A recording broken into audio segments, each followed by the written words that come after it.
Hello one and all, my name is Sean Splains and this is Slay the Spire 2. Last time we had a bit of an episode, we'll say. Some things didn't go quite as planned, I was actually struggling towards the end because I didn't pick cards as well as I should have, and now we're in a position where Act 3 is going to be a bit exciting because I don't know what's going to happen. But we'll do our best to steer out of it and I'll explain my decisions as I go. Have a look at the deck here. The issue is that I don't have enough block cards, so realistically I want to get rid of these two and I want to get better block cards in their place. Ideally 3, I would think. We have the option to get the Parasol here, which is a very... we can hit 3 shops as well. I mean, it's hard not to take Parasol.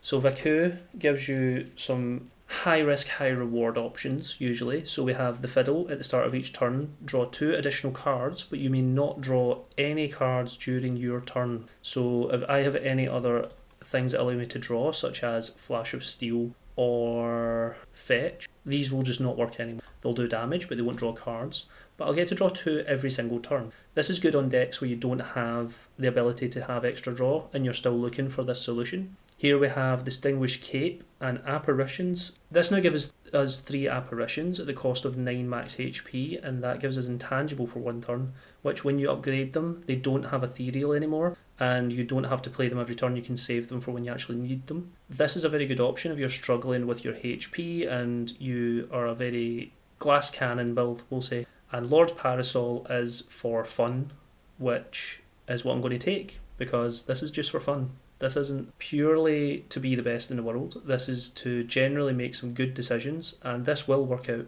I believe, and I trust. This will make it so that every time we go into a shop, we just get everything. We get a card removal, we get 8 cards every time, plus we get 3 relics, plus we'll get 3 potions. So let's see how that goes. Here we have the option to play Fetch. So I also noticed that these guys got a lot more HP. So now instead of their minimum being about 28, I think it was, the minimum is 31 and the maximums went from 35 to 38.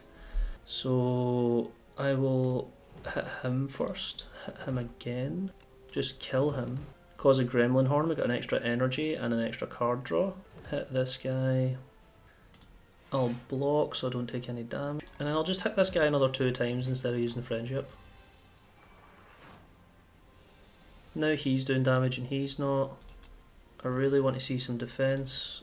We can do this, we can kill him off, and then I can just hit him for 12 damage. Can we kill him this turn? Yes.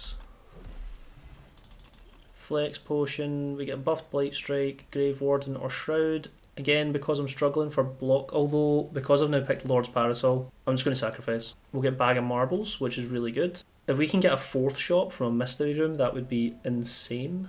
Enchant an attack with Corrupted or transform a card. I think if we enchant this with Corrupted, that's crazy. So this is an enchantment that deals an extra 50% more damage, but you lose 2 HP every time you use it. But 50% extra damage is worth it on this card. Here, I'll showcase how it works. We just buy all the cards automatically. It doesn't come out of our money. We just get the stuff. And we get to remove a card. So we'll remove Clumsy. And we got Potion Belt as one of the relics, which is cool. So now we have 5 potions. What else did we get? We got Ghost Seed, Strikes and Defense, gain Ethereal. So now if you don't want to play your Strikes and Defense, they will just exhaust on turn 1. And we got Lasting Candy. So every other combat, your card rewards gain an additional power. Very good for power decks, which we kind of have at the moment. And the cards we got, your cards are always added to your deck in order. So I can see that I got a Drain Power. Oh, we got High 5 plus, which deals damage to all enemies from Oste and applies Vulnerable. So now if we see a Debilitate, we are having a really good time. It's also another Oste card, so that scales with our Squeeze. Drain Power we've seen, Negative Pulse we've seen, Invoke we've seen but haven't picked. Next turn summon 2 and gain 2 energy. Page Storm, whenever you draw an Ethereal card, drop 1. Dark Shackles, enemy loses 9 strength this turn, which is really good for the final boss. And Secret Technique allows us to put a skill from our draw pile into your hand. All of these are really good actually. I'm not mad at any of this. I will move on. So far the gambles worked out, so now we're going to hit this shop. Also realise I didn't do my little map, so we're going to go this way, and this way, very straightforward, and then we're going to cut up this way. And I realise I'm not taking any elites, but I don't need to, because all they give me is 1 relic, whereas shops give me 3, and they're now guaranteed. I really hope I can get, how many more attempts have we got? 1 more mystery. If this is a shop as well, this will be really fun. So I'll play fetch. This is not a great first hand against this guy. I'm also guaranteed to get a potion, so I could actually play some potions here. I think I'll play the skill potion. Lose 2 strength, enemy loses 2 strength, not great. Dirge is great here for summon 3x times and add X souls into your draw pile. And exhaust. This card never used to exhaust and it was too strong, but this is what they did to fix it. I think we take this. Get the summons, get the souls. So as we've seen in the past, this guy scales his damage really fast, so we need to kill him as quickly as possible. I'm going to hit him with this. I'm going to Page Storm, which gives us high 5. We soul again. Secret Technique to get another soul. We get any more free cards we need, so that's only going to draw 1. We get Reeve. I will take Negative Pulse and Drain Power. Now he's doing 21. I can squeeze for 99 damage. I will throw this potion at him so that this now does 148 and kills him. That's one way to do it. We get the option to pick up a Dirge, which like I just said is a very good card. We can get Snap, which deals 10 damage and allows us to retain a card, or pull from below, deal 7 damage for each ethereal card played this combat. As much as I kind of want to take these cards, I've obviously got too many and I'm going to keep on getting more from the merchants, so I'm not going to be picking any cards after combats no matter how good they are. Here I will take a Negative Impulse, I'll Unleash and then Flatten, and then I think I'll Page Storm. Oh, getting squeezed there wasn't good. Okay, I'll poke, or will I? Play Devour Life, that gives me Invoke. I'll Defy, which gives me Block. I think I might take the Plating here, because this guy's just going to continue to do a lot of damage. I'll Grave Warden, so now I don't take any damage. We can poke for no reason at all. Buffs himself this turn. Is it worth using Secret Technique? I could Secret Technique my soul, I suppose, to get through the deck faster. Okay. I think Demence is probably better because it gives me draw and energy. Could have played fetch there. Worth it. So he's going to do 18. I'll do Flash of Steel, Negative Pulse. Grave Warden means I don't take any damage now. Sentry mode, fetch, and rattle. This is a bit of a slower combat, but we're just kind of getting all of our powers down before we do anything else. Dark Shackles is a good turn for it.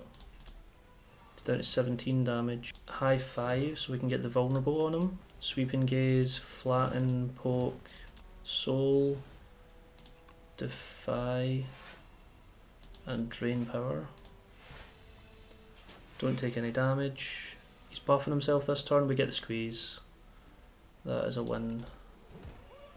164 damage. And here, because of the Lasting Candy, we're going to have a 4th card option, and that 4th card is always going to be a power. In this case, whenever you play a debuff to an enemy, they take 9 damage. And this applies to Doom as well, so this works really well on Doom build. Don't really have that right now, so we've got Right Hand, Rattle, very good options across the board, but again, I'm just going to keep sacrificing. In this case, we get Meal Ticket, more synergy with the shop, so now I'm going to heal every time I go to a shop, which I don't even need at this point. I'll take the Demence upgrade. That feels really important to get that energy cost down. Ornamental Fan, so every 3 times we play an attack, we get 4 block. We buy everything again. We get a Debilitate, that's good. Parry and Shield's good. And we can remove a Defend. So we get Parry and Shield. If you end your turn with at least 10 block, deal 6 damage to a random enemy. Regal Pillows doesn't help us too much here. Whenever you rest, heal an additional 15. Ringing Triangle, retain your hand on the first turn of combat. These 2 are very good options we managed to pick up. In terms of potions, Swift is handy. We have since we didn't have enough space, we can still buy these over the potions that we have if we don't want. At the moment, I kinda want to hold on to these because they will be good in certain situations. In terms of the cards that I just picked up Did I get another Drain Power? Another Drain Power. Debilitate plus, so now my vulnerable is going to be more effective. Pull Aggro, which gives us block and summons, and is an Oste card. Bolas plus, which is effectively just a free attack, because it's going to keep on coming back to our hand every turn. Purity allows us to exhaust cards of our choosing, which means certain cards I don't want maybe that I've picked up since doing the Lord's Parasol, I can just delete them at the start of combat. Dance Macabre, which is a power whenever you play a card that costs 2 or more, gain 4 block, which we now have quite a few cards that fall under that, so that's turned out to be quite good now. And then Spur, which summons 3 and heals 5 on Oste, and it retains, so it's a really good healing card, which goes up to 5 and 7 when upgraded. So I'll come out of here, and we'll move towards the third and final shop. We get the fake merchant. I don't know if we've seen this on a previous attempt, but because he's not the real merchant, the parasol doesn't work. So we do have to buy these, but these are all fake relics, so they're just the same as these ones, but not as effective. So instead of the venerable tea set, this is the question mark. So instead of starting with an extra 2 energy, we start with an extra 1. Anchor, instead of giving us 10 block, is giving us 4. Happy Flower, instead of every 3 turns, is every 5 turns. Orichalcum, instead of being 6 block, is 3 block. Strike Dummy, we haven't seen the normal version of this yet, but Strike Dummy usually gives you an extra 3 damage to all cards that contain Strike, but this is 1. And Blood Vial would have been, at the start of each combat, heal 1 HP, which is the same, I think, as the normal Blood Vial, so yeah, interesting that they put this here. There's also a few other options. I think there's a question mark Mango and Sneko Eye and maybe something else, but we'll see that more likely throughout our runs. There's also another event that can occur here if you have certain items, but we'll explore that again when I have the option to do that in future runs. That was really cool getting that though. I was hoping for something like that. Here we can upgrade Secret Technique so it doesn't exhaust. Given how useful a card it is, I don't want it to exhaust. Take our final combat before the final boss. And this is a new enemy we've not seen before, Fabricator. He will start as a single enemy with not that much HP compared to most enemies in this act, and he will summon other monsters, which are all electrical drones, and he summons up to 4 of them. 1 will add block, 1 adds dazed into your draw pile, and 1 does damage. I don't think there's a rhythm to what the 4th one is because it's always a copy, but he'll effectively keep on summoning. As long as he has 2 or less, he will summon. After that, he will attack you along with the other ones. So this is just a case of trying to balance your damaging him versus damaging the summons and keeping them in control. Thankfully, in this case, we don't have to focus on that too much because I can just kill him, turn 1. But I'll showcase this fight more in a situation where I can't just do that. Here I would actually like the power potion over the flex potion, so I'll take that. And here, Putrefy would be really interesting as a way to get weak and vulnerable on an enemy, especially because we have Debilitate, and I can't sacrifice 2 cards anyway because this is the last combat, so I'm going to actually take the Putrefy. And here we get Blight Strike, Severance. Oh, okay, interesting. So this is the Gnarled Hammer, which allows us to enchant up to 3 attacks with Sharp, meaning they deal an extra 3 damage. So I'll click on Rattle since that hits multiple times and you're getting maximum efficiency out of that. I'll click on... Oh, we also picked up Seeker Strike and Severance just now. They're interesting choices. I will click on High Five, maybe? No. What am I most likely to play? I'll probably take Debilitate and then Bolus because I'm playing this all the time. So I'll add 3 Sharp to each of these so they do more damage, and then remove a card. I'll remove the Defend, which I don't often get to do this, but I've managed to remove all my strikes and all my defends, and now my deck is filled with much better cards. Unfortunately, it's way over what I would like it to be at 41, but I think we can still win. I believe. So here from this shop we got another Blight Strike, Severance Plus, dealing 18 damage for 2 energy and adding a soul into our draw pile, hand and discard pile, so that's 3 souls overall. Another Invoke, another Defy, Call of the Void, if anybody will remember from episode 1 for this character. This is the card that I should have got from the Act 1 boss, but because of the update happening that changed, so we do get it in the end. Seeker Strike is a really cool card, deal 12 damage for the cost of 1, and choose 1 of 3 cards in your draw pile and add it to your hand. And then the Gambit is a card that I never have seriously taken. It feels too hard to play. Gain 50 block if you take unblocked attack damage this combat, die. I think this only works if you have Fairy in the Bottle, multiple up here, so that when you die you get more HP back. Although I don't know if that this would bypass that. I would need to double check because I've not actually seen or tried that. Or if you have... There's certain relics and cards, like the blur card that we saw on the silent, that allows you to carry block over to the next turn, or a power called Barricade for the Ironclad. If you have those cards that allow you to carry block, this would be really good, I imagine. But I've not had that synergy, so I wouldn't be able to tell.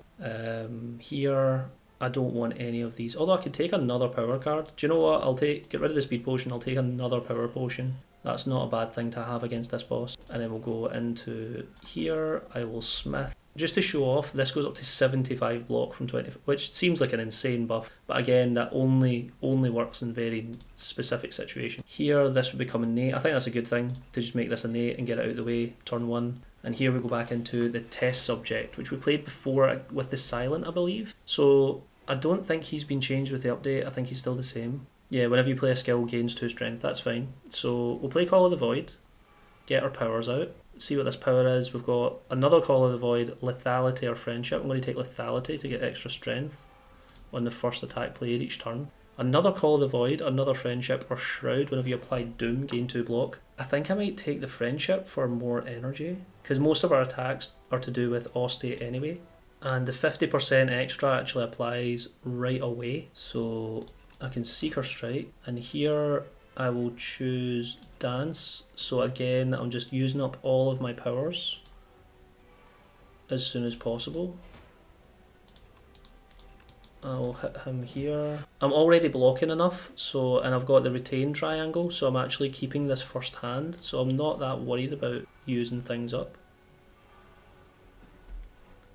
And we get one more power.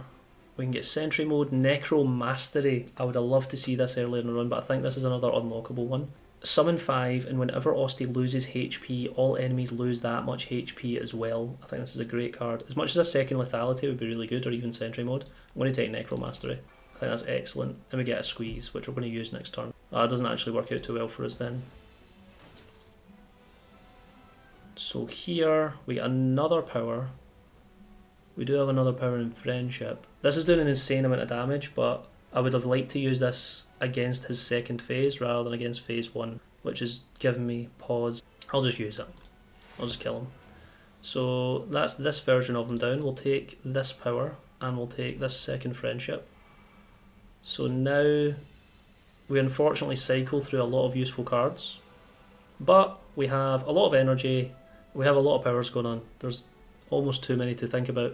104 block, but if I take any damage after that, I will die, so it's not worth it. Here, do I have any souls? I don't have any souls at the moment, so what I'm going to do is I'm going to Reeve, and I'm going to use Secret Technique to get the soul and play it into Page Storm. We'll poke, I think, Sentry Mode. I really want to see either Purity or Dark Shackles, so I'm going to try using my Swift Potion here. We get the Dark Shackles, so now he's not doing enough damage and I don't need to worry about the damage he's doing. I'll high 5 to get him vulnerable, and I'm not going to play Gambit. This turn he gets all of his strength back, and we get Purity. Our Vambrace procs, which is nice. I'll Sweep and Gaze and Flatten, and I think I'll play Deathbringer. I'll Spur, I'll Attack, I'll Invoke. Oh, I never realised I got Pen Nib actually in that last shop. I should have been keeping an eye on this Pen Nib. Here, we can probably kill him, surely. Take a Drain Power. Yeah, so he goes down, and then we'll Invoke twice. Demense. Gives us Reeve, and probably Purity on these two. I'll keep Putrefy. Oh, it gets Ethereal, so it goes away anyway. And now we're into final phase. I think this is doable. I will high 5 so that he's got vulnerable. Attack. Time's Up is an ethereal card that deals damage equal to the enemy's doom. He obviously doesn't have any doom on him just now because he's just reset. Try not to accidentally play Gambit and lose the game for no reason. I'll Negative Pulse to get some doom on him. Does this bypass intangible? No. All forms of damage, I think it says, yeah, all damage taken. Reeve seems excessive to use Squeeze. We'll just use Rattle to do all those little bits of damage and then let him hit us. Still not done any damage to us. The only damage I've taken is from using Squeeze in the first turn. Use Bolas, use Soul, use Grave Warden, Negative Pulse, pull aggro. So again, I'm now in a position where I'm not taking any damage. I should have used Debilitate a little bit sooner there, but it's okay. He's now going to hit us with the burn cards. So I'll just hit him a few times. Apply the Putrefy, so now he's got vulnerable for a long time as well as weak. And that's now more effective because of the Debilitate. So I suspect he shouldn't be doing too much damage to me. I'll get all the souls.